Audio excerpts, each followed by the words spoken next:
ditemukan oleh Mahdi Rojai, tapi disalahkan Mahdi Rojai, nggak ngerti fikih itu Mahdi Rojai. Pakar nasab misalnya diadu dengan pakar hukum negara misalnya, ya nggak nyambung Pak. Pakar nasab diadu dengan pakar musik misalnya, nggak nyambung. Assalamualaikum warahmatullahi wabarakatuh. Sahabat dan saudara-saudaraku di mana saja berada, sehat walafiat dan selalu dalam lindungan Allah Subhanahu wa taala. Amin ya rabbal alamin. Sahabat dan saudara-saudaraku, konsep kehidupan channel pada kali ini akan membahas tentang Robito Alawiyah, di mana di sini saya akan menampilkan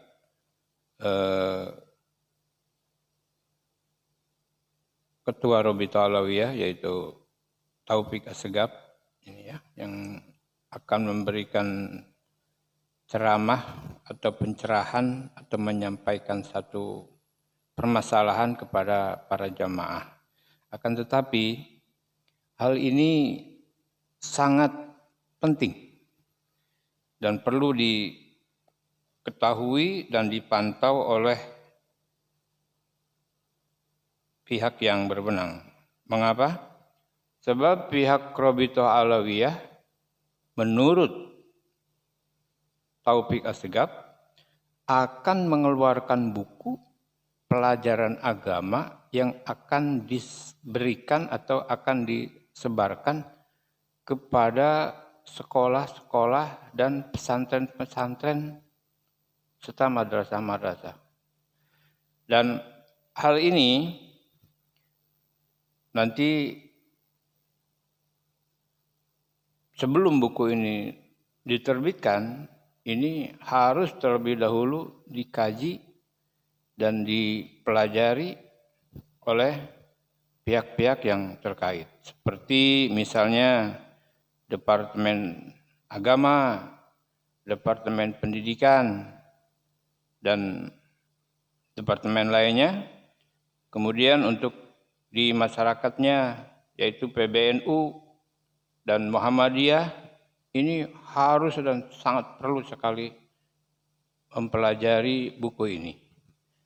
Sebab kita harus khawatir bahwa Robito Alawiyah akan mengeluarkan satu buku pelajaran yang isinya akan membodohi atau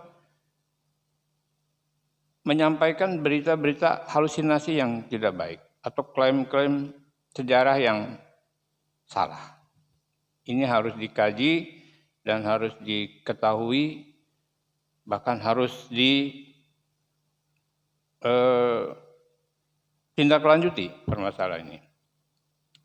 Nah, untuk itu, untuk lebih jelasnya, mari kita simak apa yang diucapkan dan disampaikan oleh Taufik Assegaf selaku Ketua Robito Alawiyah. Mari kita ikuti, dan sebelum diikuti, sebelum kita melanjutkan acara ini, jangan lupa subscribe, like, dan komen. Dan terima kasih kepada yang sudah subscribe. Mudah-mudahan dimurahkan rezeki dan dipanjangkan umurnya. Amin ya rabbal alamin. Selamat mengikuti.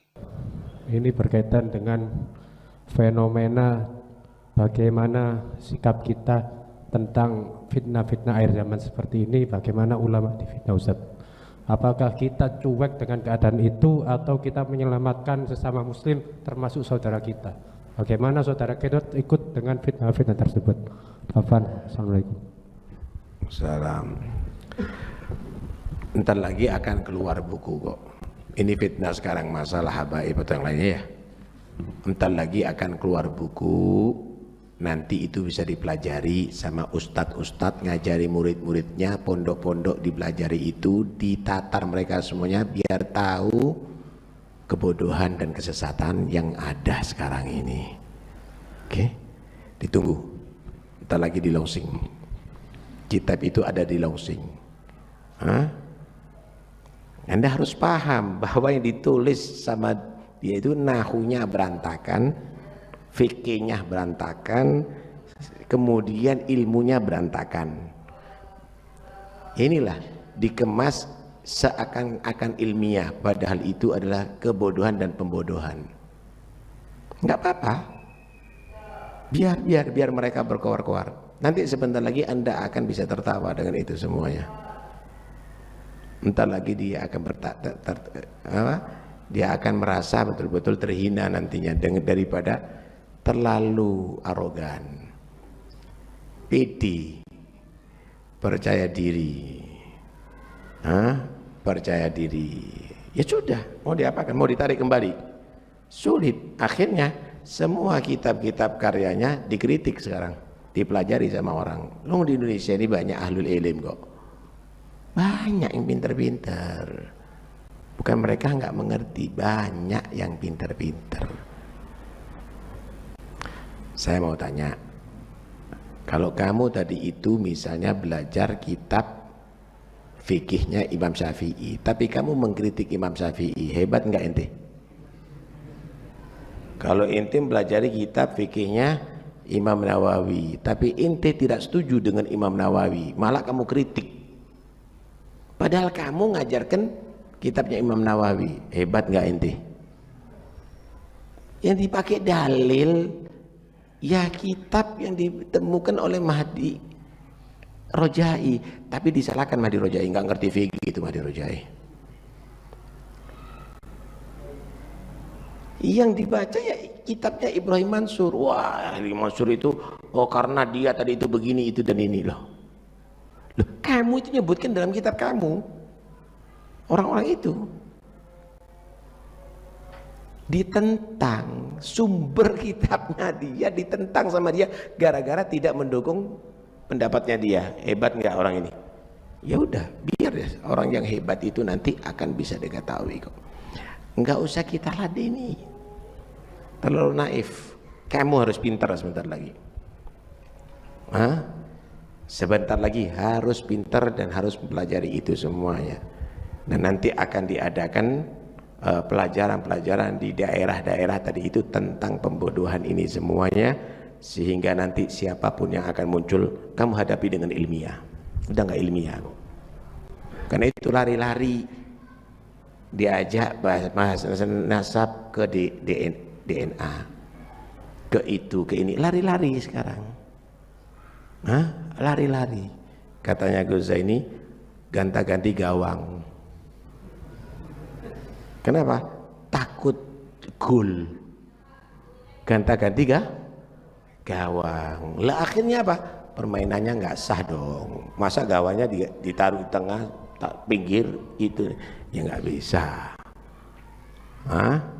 Alhasil begitulah. Udahlah, ini sudah selesai kok. Udah selesai, ntar lagi keluar bukunya, pelajari. Dan semuanya ada referensinya itu semuanya, pelajari itu semuanya. Ini baru pembahasan ilmiah. Long pakar nasab misalnya diadu dengan pakar hukum negara misalnya, ya enggak nyambung Pak. Pakar nasab diadu dengan pakar musik misalnya, enggak nyambung saudara.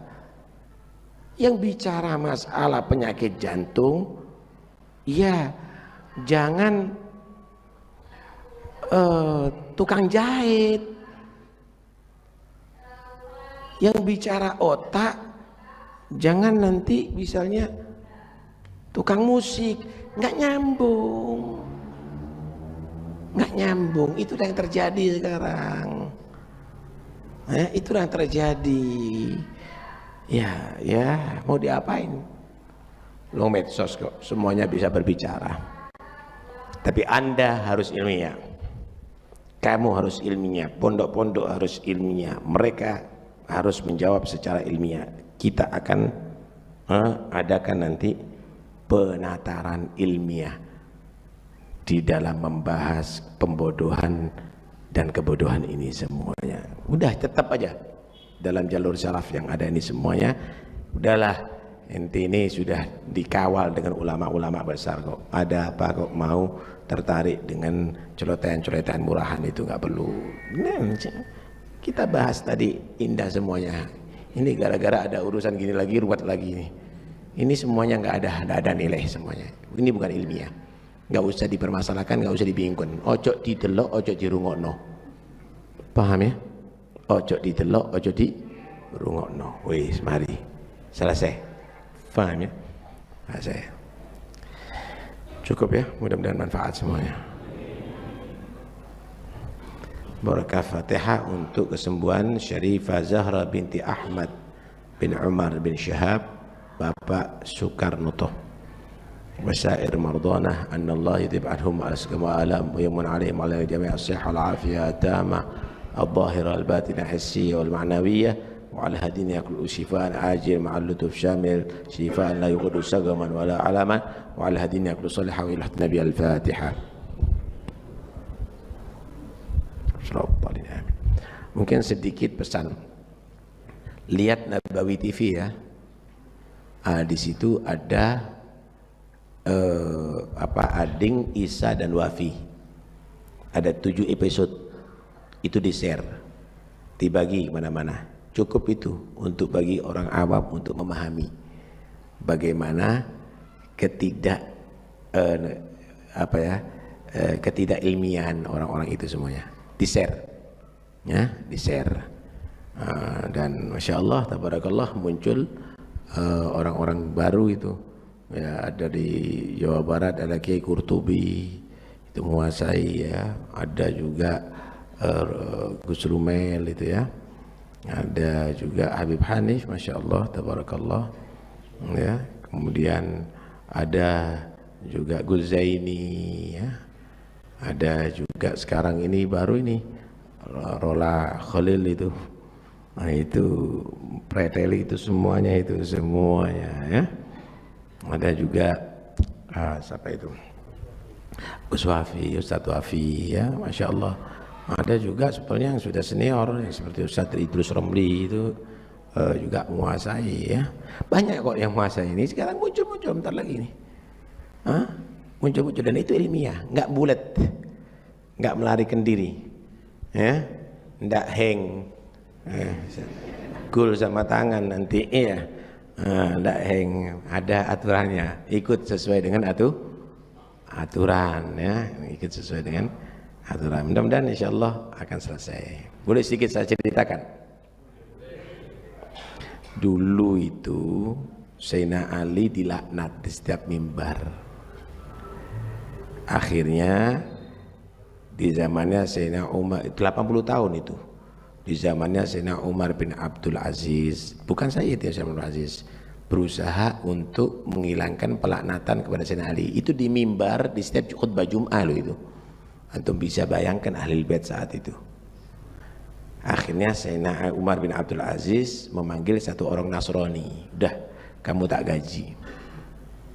Kamu nanti di tengah-tengah khutbah bangun, minta anak saya perempuan dikawin sama anak kamu laki.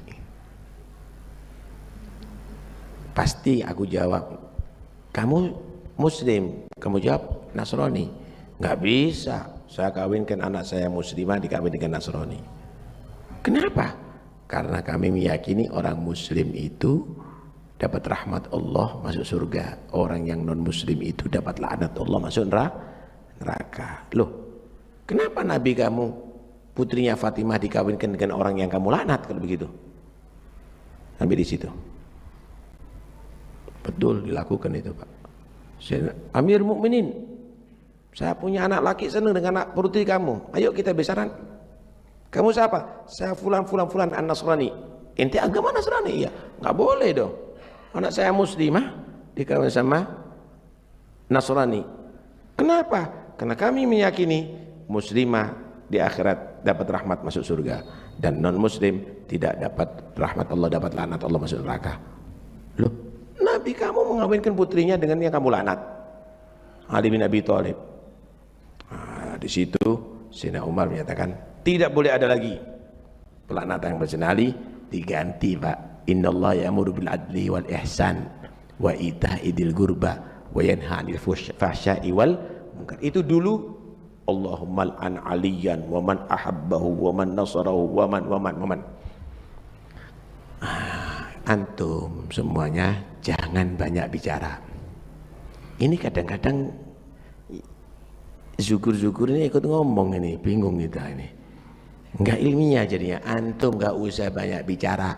Nanti Allah akan munculkan Sayyidina Umar bin Aziz yang baru untuk membela antum semuanya. Diam aja. Antum teruskan thariqatus salaf. Enggak usah antum bingung semuanya. Akan muncul nanti orang-orang yang ilmiah yang akan membahas itu semuanya, yang menghadapi orang-orang itu semuanya. Enteng kok ini urusan enteng. Cuma dibuat serem aja.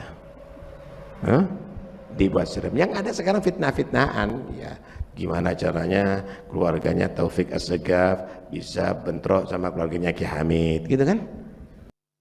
Baiklah sahabat dan saudara-saudaraku di mana saja berada, demikianlah tadi telah kita saksikan dan dengarkan bersama apa yang disampaikan oleh Taufik As-Segaf ya, selaku Ketua Robitoh Alawiyah.